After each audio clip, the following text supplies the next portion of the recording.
A commercial drone is a small unmanned aircraft with an onboard camera that captures a bird's-eye view of the ground. It collects up-to-the-minute data, useful for many types of applications, such as planning infrastructure projects, managing farmland, and not to mention capturing those stunning movie aerials. Spanning 1.5 meters in diameter, this commercial drone is known as an octocopter because it has 8 rotors which enable it to maneuver like a helicopter. Most of the drone's components are made of carbon fiber, a strong, durable material that's also lightweight, a critical factor in aviation.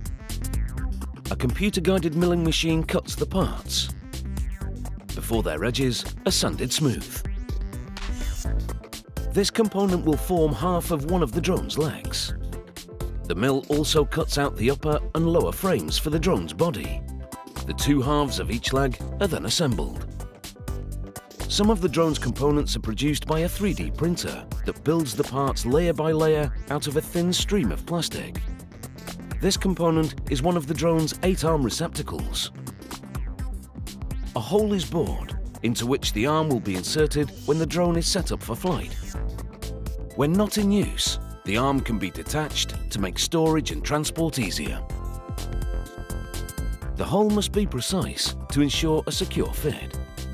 Digital calipers are used to verify its diameter before the back part of the receptacle is installed, along with the lever that clamps the inserted arm firmly in place. An electronic speed controller is attached to one end. The receptacle is then screwed to the lower frame of the drone's body. The controller's wires will connect to an electrical power harness and to the autopilot, the onboard computer that runs the drone.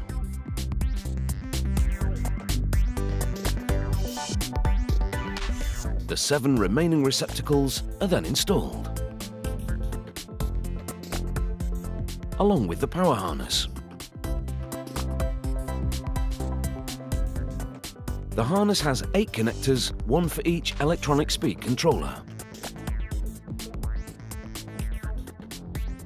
Next, the upper frame is attached, followed by the payload mount that holds the camera and the drive which stores the data. The payload mount is linked to a servo motor, which is guided by the autopilot. The drone's body is protected by a cover. To make it, a sheet of plastic is mounted on a vacuum forming machine, and the machine's heating element is switched on. The plastic is positioned beneath it and slowly heated to a malleable state. Once the plastic is soft, a wooden mold is placed in position before the suction is activated. The sheet is now lowered onto the mold, and the vacuum draws the plastic tightly against it. The vacuum-formed plastic is set aside to cool and harden, before any excess is carefully trimmed off.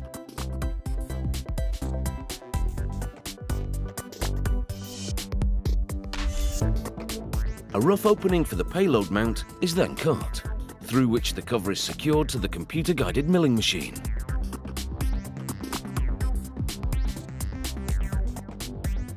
This finalizes the shape to precise specifications. Once the cover is complete, it's installed on the upper frame.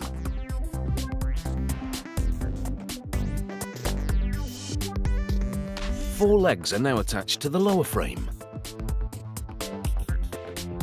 The camera is then installed onto the payload mount. The mount pivots to angle the camera at the ground. The arms are inserted into the receptacles and clamped in position. Each arm is a carbon fiber tube with a plastic rotor that's driven by a small motor underneath. When an arm is inserted, its motor makes contact with the electronic speed controller. An autopilot is also installed. It will execute a programmed flight path and operate the camera. It also operates the servo motor that moves the payload and the electronic speed controllers. The drone operator can communicate wirelessly with the autopilot using remote control. And now we know how this is made, it's time for me to stop droning on about them. Up and away. But mind that tree.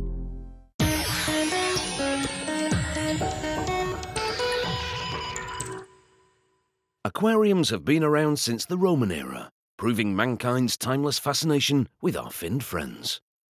Today's fish fans are still building aquariums on every scale, although the most common aquarium fish is still the goldfish, domesticated in China more than 1,000 years ago. Goldfish are a type of carp native to Asia. They tend to be silver or grey in colour, but ancient Chinese breeders took advantage of orange and yellow mutations to breed a gold-coloured fish. As you might expect, aquarium goldfish start life as eggs. To start the breeding process, the males are first separated from the females. Telling the girls from the boys can be difficult. But if there are eggs, there's no question. This one must be female.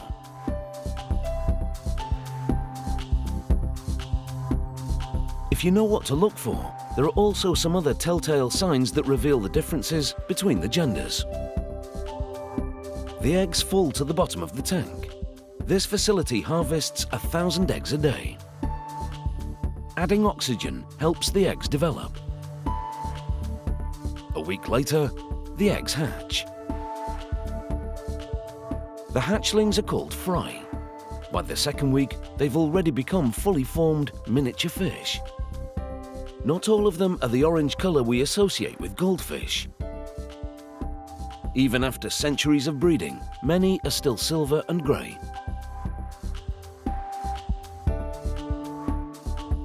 As the fry increase in size, they're transferred to larger holding tanks.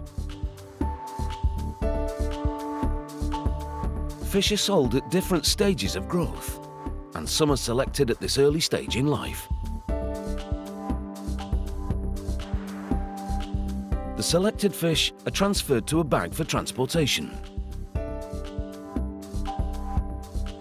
Air is added, so the fish will have enough oxygen during transport. Other fish are retained to be grown on in a series of ponds.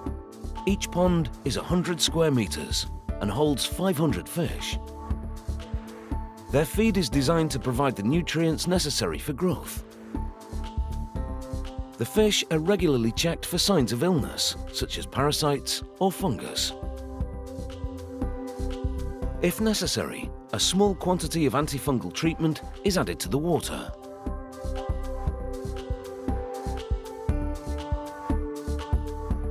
These one-year-old fish are a different type of carp, known as koi. Koi were first bred in Japan for their stunning variation of colour and pattern.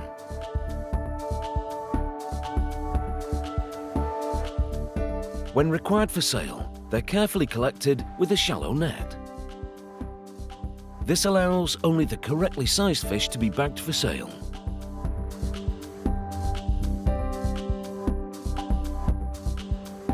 It's now time to prepare the bags of goldfish for shipping. A batch is first transferred into a netting suspended in the water. The goldfish can now be gently sorted. Those that meet the correct size criteria are transferred to a bucket.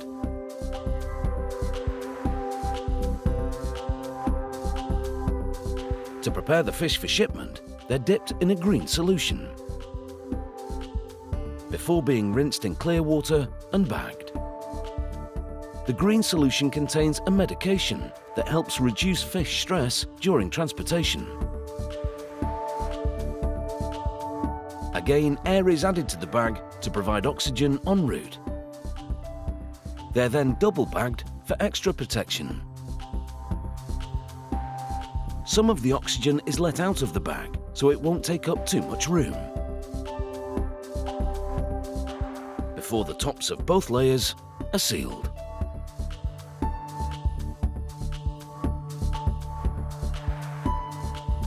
The bags are then carefully loaded into styrofoam shipping boxes.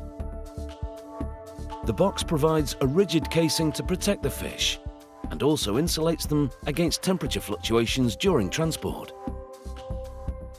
This facility sells 50,000 fish every week and 2 million a year.